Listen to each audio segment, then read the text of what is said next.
우리의 약함을 고백할 때 주님의 능력이 우리 안에 충만할 줄 믿습니다. 자, 설날 얼마 남지 않았는데 여러분 어떤 준비를 하고 계십니까? 우리가 기뻐하고 또 우리가 중요하게 생각하는 이 절기 하나님께서 은혜 주실 줄 믿습니다. 여러분 가정 평강하시길 바라고 또 좋은 식사 또 좋은 가족 간의 만남 이루실 수 있기를 소망합니다. 동시에 아직 북녘 땅에서는 자유를 알지 못하는 동포들이 있지요. 그리고 이와 같은 때 오히려 더 외롭고 또 더 괴롭고 또 더 슬픈 그러한 이웃들도 많이 있음을 여러분 기억하셔서 너무 음식 준비하시느라 고생하지 마시고 나누시고 또 섬기시고 중보하면서 기도하시는 기간으로 삼으시면 좋겠습니다. 오늘 욥에 대한 말씀 드리려고 하는데 욥에 대한 말씀 많이 들으셨죠?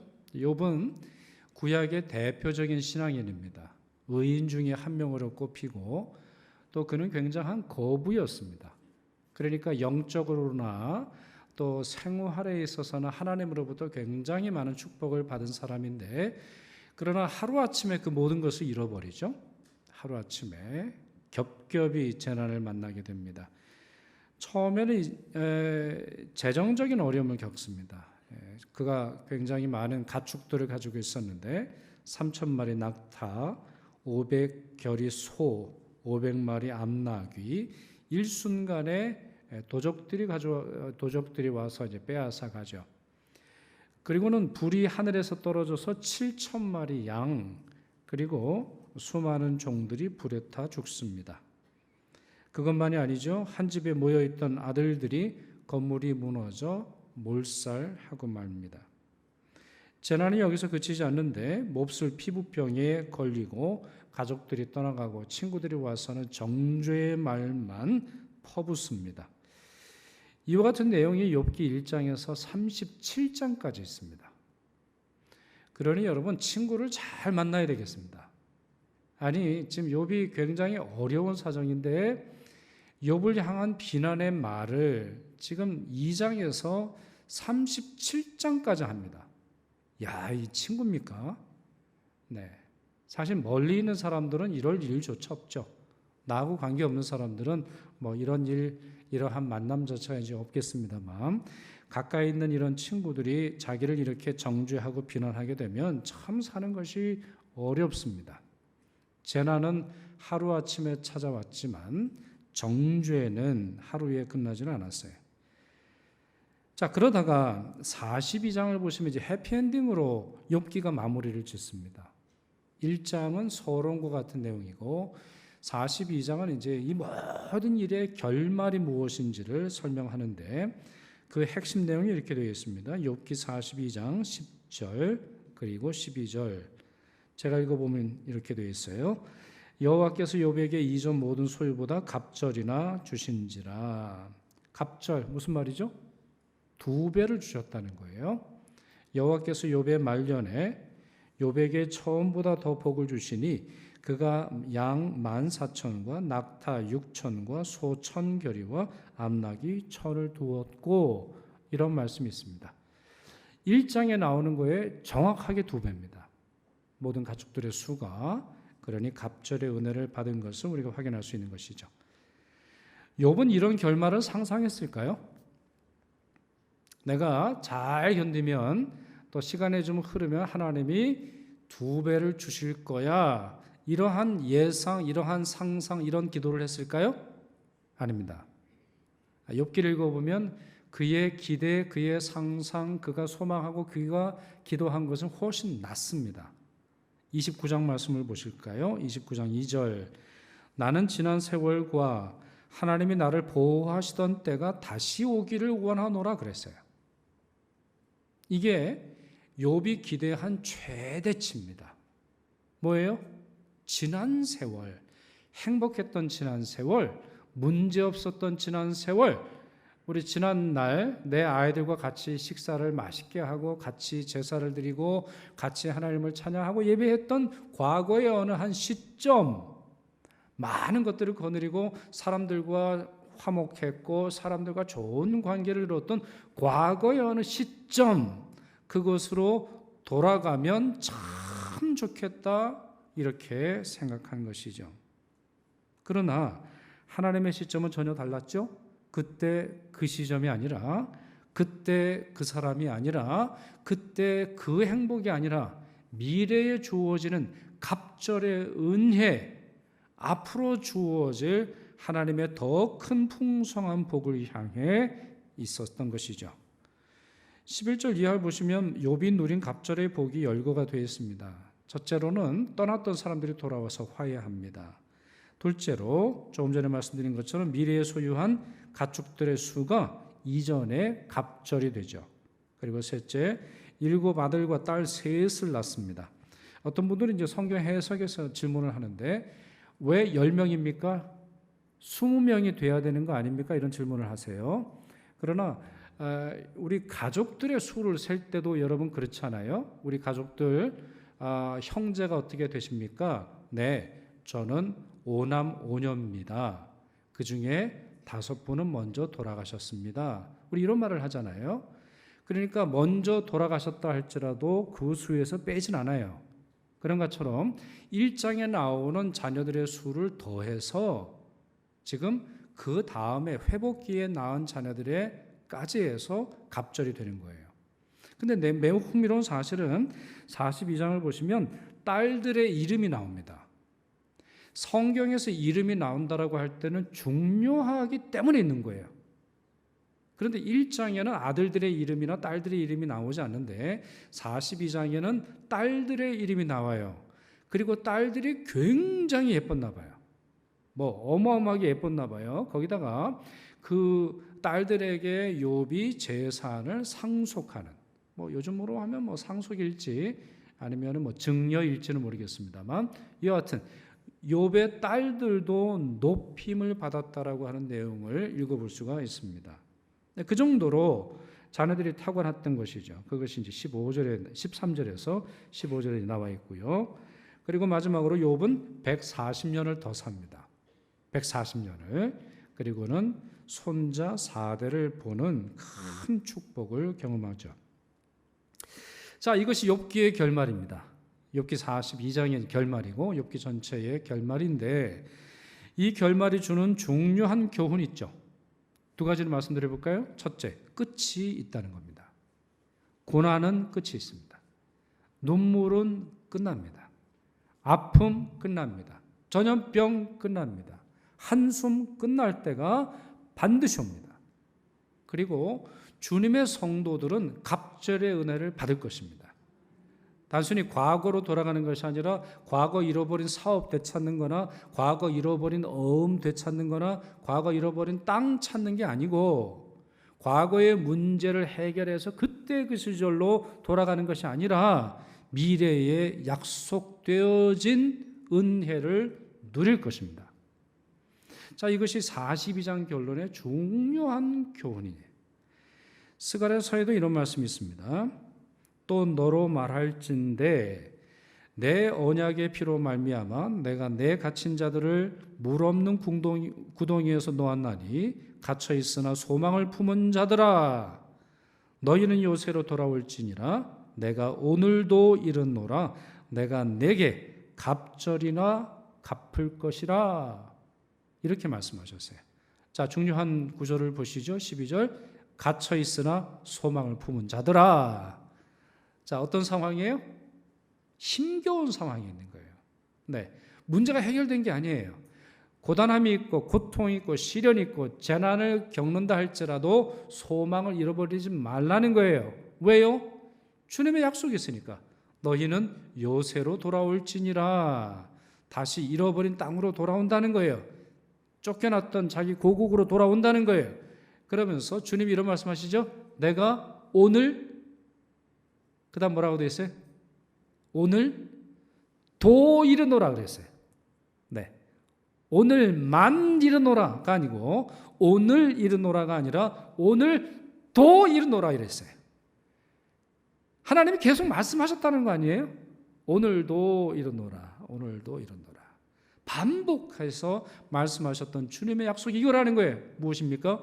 내가 내게 갑절이나 갚을 것이라. 남이 갚는 게 아니에요.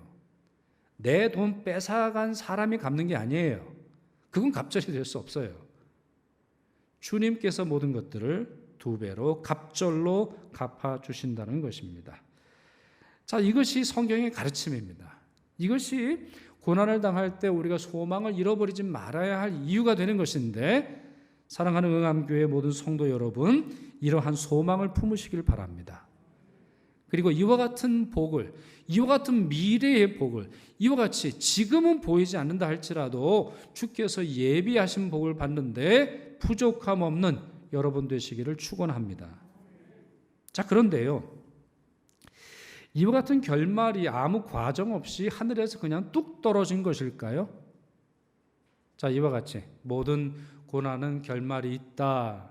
그리고 결말이 있을 때 소망을 품은 자들에게는 갑절의 은혜를 주신다라고 하셨는데, 어떠한 과정 없이 그냥 뚝 떨어지는 것일까요? 그것은 아닐 것입니다. 연단의 과정이 있게 되는 것이죠. 만약에 이것이 없으면 우리는 그저 흘러가는 시간만 기다리면 되겠습니다만, 그렇지 않아요. 욥기는 모두 적게 7단계, 많게는 10개에서 12개의 단계가 있음을, 과정이 있음을 설명해 줘요. 자, 제가 7개의 단계를 말씀드릴 때 여러분 그냥 외우세요. 첫째, 인내의 단계. 첫째가 뭐라고요? 인내의 단계. 첫째가 뭐라고요? 인내의 단계. 다시 여쭤보겠습니다. 첫째가 뭐라고요? 인내의 단계예요. 인내가 있지 않고는 그 다음 단계로 갈 수 없어요. 많은 성도님들이 인내하지 않아요. 고난이 찾아오고 고통이 찾아올 때 즉각적으로 원망부터 나오는데 아니에요. 인내의 단계가 있어야 돼요. 2번째 단계는 말씀 경청의 단계이고요. 셋째는 깨달음의 단계이고요. 넷째는 회개의 단계이고요. 다섯째는 하나님 판단의 단계이고, 여섯째는 용서와 사명을 회복하는 단계이고, 마지막으로 7번째, 복을 소유하는 단계예요. 자, 다 외우셨죠? 자, 시작합니다. 자, 한 번 더 말씀드릴 때 이제 진짜 외우셔야 돼요. 이제 3번 안 합니다. 2번, 갑절의 은혜니까. 네, 트리플 은혜는 아니고 갑절의 은혜니까 2번만 합니다. 첫째는 인내, 둘째는 말씀 경청의 단계예요.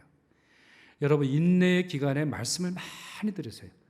코로나 기간, 네, 우리가 할 수 있는 것은 별로 없지만 할 수 있는 게 있잖아요. 말씀을 듣는 건 여러분 얼마나 이 시간이 좋습니까?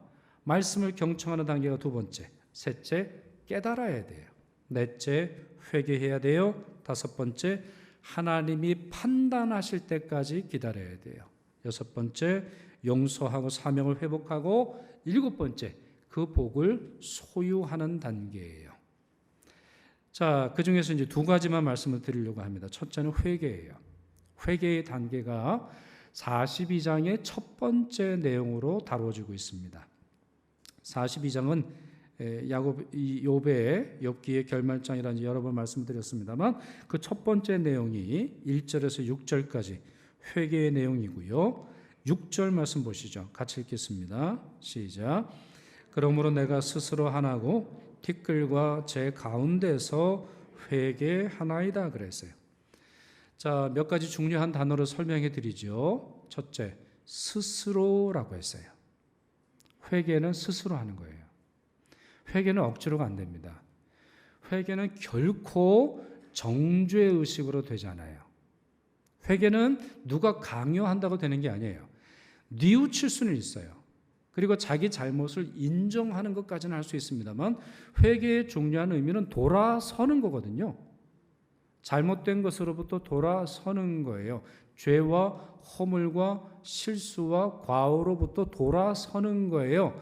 이것은 자발적인 태도가 아니면 이룰 수 없어요. 자, 또 한하다 이런 말씀이 있네요. 그렇죠? 내가 스스로 한하고. 한하고가 무슨 말일까요? 한탄하다 이렇게 우리가 번역할 수도 있겠습니다만, 이 말의 원래 히브리어의 그 원어로 보면 경멸하다라고 하는 뜻이에요. 아니면 치를 떨다. 그러니까 내가 내 스스로 내가 했던 말과 내 행동에 치를 떠는 거예요. 누가요? 내가 치를 떨고 그것을 거절하고 경멸하고 잘라낸다라고 하는 의미가 한하다 이런 단어입니다. 또한 티끌과 제 가운데서 회개했네요. 그렇죠? 티끌과 제 가운데서. 이것은 두 가지 의미로 보입니다. 하나는 그의 상황이 전혀 회복되지 않았을 때를 의미하는 거고, 둘째는 저는 이것이 더 적합한 해석이라 보는데 자기가 티끌이라는 거예요. 자기가 잿덩이라는 거예요. 주님, 제가 3명의 친구들과 논쟁을 벌이고 누가 맞네, 누가 틀리네, 누가 성경적이네, 누가 비성경적이네, 누가 하나님 편이네, 누가 하나님 편이 아니네, 많은 말을 했지만 실제로 우리가 한 말들이 다 티끌이라는 거예요. 다 죄라는 거예요. 사람이라고 하는 것이 도저히 선이 없어서 아무런 생명이 없는 말들만 짓거리고 있었음을 고백하고 있는 거예요. 그런 이것은 티끌과 제 가운데서라고 하는 것은 자기의 본래의 속성, 자기의 원죄, 자기의 부족함을 그대로 주님 앞에 고백하고 있는 것입니다. 이제 그런 점에서 이 6절의 말씀, 욥이 회개한 이 모습은 투자와 참 다르다라는 것을 우리가 이해할 수 있어요. 여러분 기억하십시오. 회개와 투자는 달라요. 투자는 미래에 주어질 보상, 미래에 주어질 몇 배가 됐든지 아니면 몇 퍼센트가 됐든지 내게 소득이 올 걸 기대하기 때문에 하는 행동이에요. 만약 그게 없는데 투자하면은 그거는 투자라고 볼 수 없는 것이죠. 그러나 회개는 다릅니다. 회개는 앞으로 무슨 좋은 일이 있을 테니 오케이, 제가 죄를 인정할게요. 너 이것만 인정하면 내가 그 다음 뭐 좋은 일 생기게 해줄게. 그걸 받아들이는 것은 회개가 아닙니다. 회개는 오직 하나님께 모든 것들을 맡겨드리는 거예요. 하나님께 모든 것들을 맡겨드리면서 하나님께서 은혜를 베풀어 주시면 감사한 것이고, 하나님께서 용서해 주시면 그거 감사한 것이고, 하나님이 용서해 주지 않으신다 할지라도 하나님께 그냥 맡길 뿐이에요. 투자가 아닙니다. 투자가 아니에요. 자, 이와 같은 모습으로 욥은 자기 자신을 낮춥니다. 오늘 우리 성가대가 찬양한 것처럼 자기 자신의 연약함을 인정하고 자기 자신의 부족함을 인정할 때 하나님이 일하기 시작한다. 그렇게 우리 찬양하지 않았습니까? 마찬가지입니다. 여러분, 그런 점에서 신앙이 무엇인가를 저는 이렇게 설명하고 싶은데, 신앙은 더하기가 아닙니다. 신앙은 결코 더하기가 아니에요. 신앙은 빼기예요. 그래서 어떻게 보면 대리석 작품, 대리석 조각품을 만드는 것과 신앙은 유사하다고 볼 수 있어요. 대리석 조각은 어떻게 만듭니까? 대리석 조각은 막 갖다 붙이나요? 본드 칠해요? 아니에요. 그건 다 싸구려들이에요, 여러분. 정말 좋은 대리석 작품들을 보세요. 하나의 대리석을 깎아 나갑니다.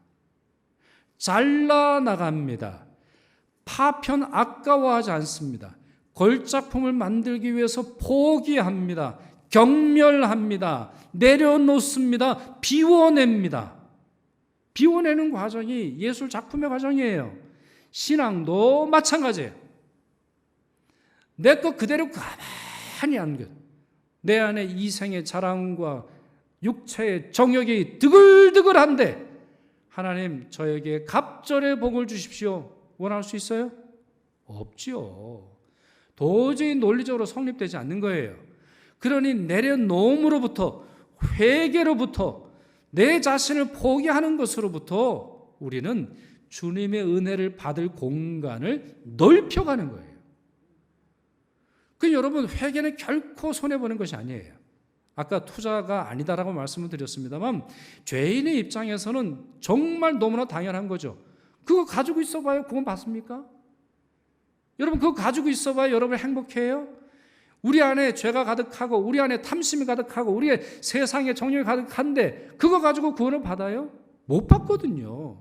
모든 좋은 위로는 하늘에서 내려온다고 했어요. 하나님이 주셔야 가능한 거예요. 근데 왜 포기가 안 되는 거예요? 죄가 아직까지도 남아 있으니까 그런 것이에요. 기억하십시오. 회개는 우리 안의 공간을 넓혀요. 하나님은 고난을 통해서 욥을 낮추셨고 욥은 회개를 통해서 더 낮아졌어요. 더 낮아짐으로 말미암아 갑절의 은혜를 받을 수 있는 공간을, 그릇을 준비하게 된 것이죠. 두 번째, 용서의 단계입니다. 용서와 사명 회복의 단계인데 이것이 매우 중요합니다. 욥이 회개한 후에 하나님은 즉각적으로 욥에게 명령을 내리세요. 무슨 명령을 내리시냐면 엘리바스와 빌닷과 소바를 대신해서 제사를 드리라는 거예요. 그리고 그들을 위해서 기도해 주라는 거예요. 기도해 주라는 거예요. 무슨 말이에요? 용서해 주라는 겁니다. 용서해 주라는 거예요. 그들의 죄를 용서해 주라는 것이고 그들이 죄를 벗고 자유해지도록 그들의 영적 제사장이 되어 주라는 겁니다. 만약에 저라면 제가 회개했던 순간을 생생하게 기억을 합니다만 저라면 이러한 요구, 이런 하나님의 명령, 이런 하나님의 사명이 결코 달갑지 않을 거예요. 오히려 원망했을 수 있을 것 같아요. 왜냐하면 지금 여러분 보세요. 욥은 상황이 전혀 나아지지 않았어요.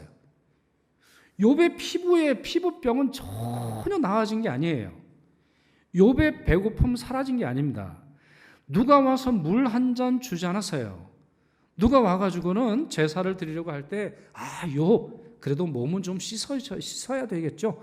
우리 집에 와서 따뜻한 물로 샤워하고 좋은 옷 갈아입고 제사를 드리세요. 이렇게 말하지 않았어요. 아니 무슨 상황이 좋아져야 사명이 있는 거죠. 아니 내 집에 곳간에 양식이 차고 넘치고 나서야 누군가에게 뭔가 베풀어 주는 것이 사람의 인심인데 아니 사정이 전혀 나아지지 않았는데도 불구하고 그들을 위해서 욥을 정죄했던 친구들을 위해서 욥을 손가락질을 하고 그의 죄를 들춰내며 그의 말을 정말 도마에 칼질을 하듯이 산산히 분석을 하고 정죄하던 그들을 위해서 제사장이 되어주라는 거예요. 하나 내 사정도 나아진 것이 아님에도 불구하고. 그러나 여러분 이런 식의 사고는 아주 신앙 수준이 낮은 자들이 하는 생각이에요. 왜 그래요? 두 가지 말씀드릴게요. 하나님께서 이렇게 명령하신 이유는 첫째, 용서가 회개의 열매이기 때문이에요. 용서가 회개의 열매예요. 다시 말씀드릴까요? 회개의 열매가 뭐예요? 용서해 주는 거예요. 그것은 예수님의 여러 비유나 우리 복음서를 통해서도 이제 말씀드릴 수 있는데 주기도문을 한번 생각을 해보시죠. 주기도문 중에 이런 말씀이 있죠. 이러한 기도가 있어요. 우리가 늘 기도하는 내용이죠. 우리가 우리에게 잘못한 사람을 용서하여 준 것 같이 우리 죄를 용서하여 주시고 우리가 이렇게 기도합니다. 그런 점에서 주기도문 전체 문장 하나하나 단어 하나하나가 쉽게 넘어갈 수 없습니다만 이 기도는 정말 드리기 어려워요. 어떤 때는 좀 살짝 안 하고 싶은 마음도 있어요.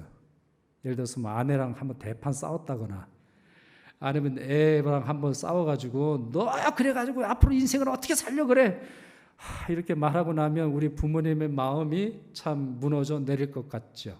네. 용서 없이 남을 용서한 것 없이 나 용서해 주지 마십시오. 이런 기도예요. 그렇기에 이 기도가 너무나 어렵기에 남을 향한 용서에 나를 향한 용서의 전부를 달면서 기도하고 있기에 스펄전 목사는 이렇게 설명합니다. 다른 사람을 용서하지 않으면서 주기도문을 반복한다면 당신은 그때마다 자신에게 대한 사형 판결문을 낭독하는 것과 같다. 용서가 회개의 열매예요. 회개했던 욥에게 용서를 요구하세요. 무슨 말입니까? 완전한 회개를 이루라는 거예요. 둘째, 중보자를 하나님이 복되게 하시기 때문입니다. 여기서의 중보자는 중보하는 기도자, 중보하는 예배자, 내 원수까지도 사랑하고 내 것을 나누는 총체적인 중보하는 제사장들을 뜻해요. 다윗이 이런 고백을 했습니다. 내게 선을 악으로 갚아 나의 영혼을 외롭게 하나 나는 그들이 병들었을 때에 굵은 베옷을 입으며 금식하여 내 영혼을 괴롭게 하였더니 내 기도가 내 품으로 돌아왔도다. 정말 아름다운 기도 아닙니까? 정말 영적인 진리를 우리에게 설명해 주는 기도 아닙니까? 다윗을 괴롭혔던 사람들이 있었나 봐요. 그와 같은 때 다윗은 똑같이 되갚아 주지 않았어요. 선으로 악을 갚아서 나를 외롭게 하고 나를 괴롭게 한 거죠. 여기서 이제 외롭게라고 하는 단어를 만든 걸 보니까 이제 새를 형성한 거죠. 새를 형성을 해서 이 다윗을 이제 따돌린 것으로 보여지는데, 그와 같은 때 다윗은 그들이 병들었을 때 박수치지 않았어요. 그들이 병들고 하나님으로부터 심판을 받는다 할지라도 박수를 친다거나 좋아하지 않았어요. 그거 봐라, 아이고 나를 향해서 그렇게 손가락질하고 의인들을 향해서 그런 말을 하더니 아주 그냥 싸다, 뭐 이런 말을 하지 않았어요. 여러분 하지 않았어요. 제가 하도 생생하게 얘기를 해서 다윗이 그런가 보다 생각을 할까 봐. 전혀 그러지 않았어요. 다윗 행동을 보세요. 그들이 병들었을 때 굵은 베옷을 입으며 뭐 하고 있어요? 회개하는 옷을 입었다는 거예요. 왕복을 벗었어요. 자기 자랑을 벗었어요. 금식하며 내 영혼을 괴롭게 했어요. 누가요? 다윗이. 그랬더니 그 기도가, 기도 응답이, 기도의 축복이, 기도의 능력이 나에게로 돌아왔어요. 2배가 된 거죠. 이사야 선지자는 주님의 은혜의 날이 선포될 때 바벨론 포로들이 받게 되는 은혜를 이렇게 예언했습니다. 오직 너희는 여호와의 제사장이라 일컬음을 받을 것이라. 너희가 수치 대신에 보상을 배나 얻으며 능력 대신에 몫으로 말미암아 즐거워할 것이라. 그리하여 그들의 땅에서 갑절이나 얻고 영원한 기쁨이 있으리라. 이렇게 선포하고 있습니다. 그들의 땅에서, 원수의 땅에서, 그들을 포로로 끌려간 땅에서 갑절이나 얻으라는 거예요. 누구에게? 제사장에게. 그 땅에 포로로 끌려가 있다 할지라도 영적인 자신감, 영적인 권위, 영적인 사명, 영적인 능력을 잃어버리지 않는 유대인들을 통해 하나님은 갑절의 은혜를 주신다는 거예요. 그러니 여러분, 갑절이라고 하는 단어가 어떤 의미인지 우리 올바로 해석해야 돼요. 갑절의 참 의미는 2배를 의미하는 것이 아니라 제사장의 사역을 통해서 얻게 되는 주님의 약속을 의미하는 거예요.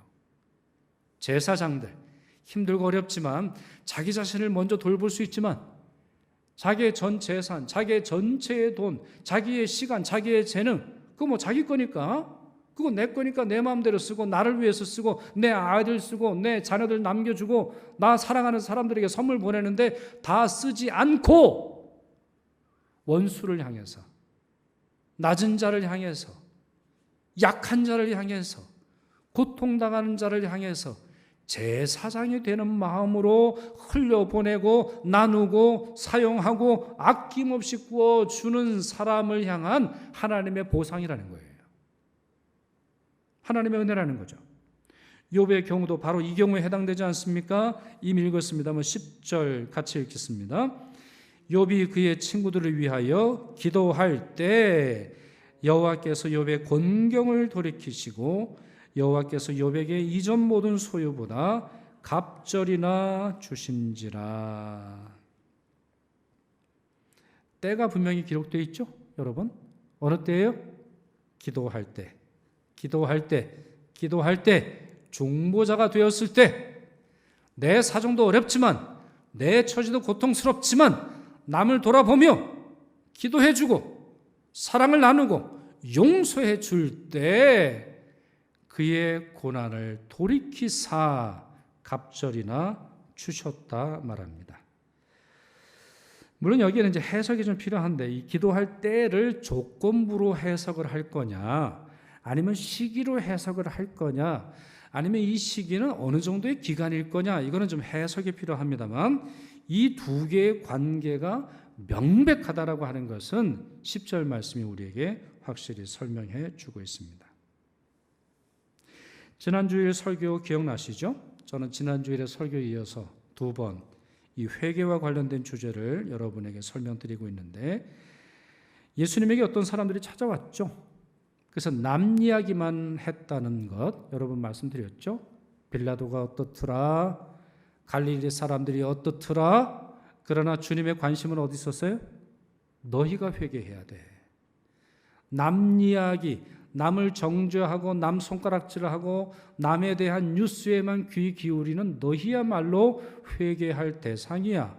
그런 말씀을 드렸고, 결론 부분 중에서 그렇게 주님이 말씀하신 이유는, 그렇게 예수님이 단호하게 말씀하신 이유는 그들을 저주하거나 책망하기 위해서가 아니라 오히려 그들을 복되게 하려고 하시는 주님의 마음 때문임을 설명을 드렸습니다.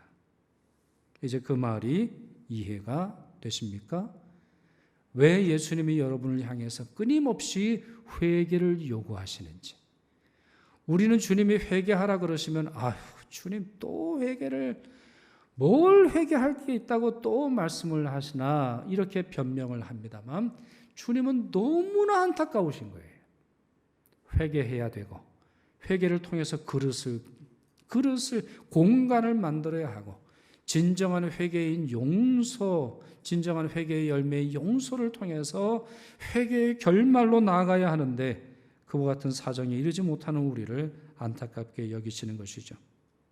말씀을 맺습니다. 많은 교인들이 갑절의 은혜가 있다는 것과 어떻게 받는지를 모르고 살아갑니다. 오히려 남을 결코 용서하지 않겠다고, 남을 결코 용납하지 않겠다라고 하는 자칭 욥이 되어서, 아니면 타인을 정죄하는 데 혈안이 된 자칭 선지자가 되어서 살아갑니다. 그런 행동들은 결코 갑절의 은혜를 받을 수 없습니다. 갑질 신앙이기 때문이죠. 자신을 정결케 하며 타인의 중보자로 살아가는 것이 훨씬 좋은 법입니다. 고난과 고통 중에라도 말입니다. 코로나 상황이라도 말입니다. 설날을 잔치를 하기에 어려운 경제적인 사정에서도 우리는 제사장으로 살아갈 수 있습니다.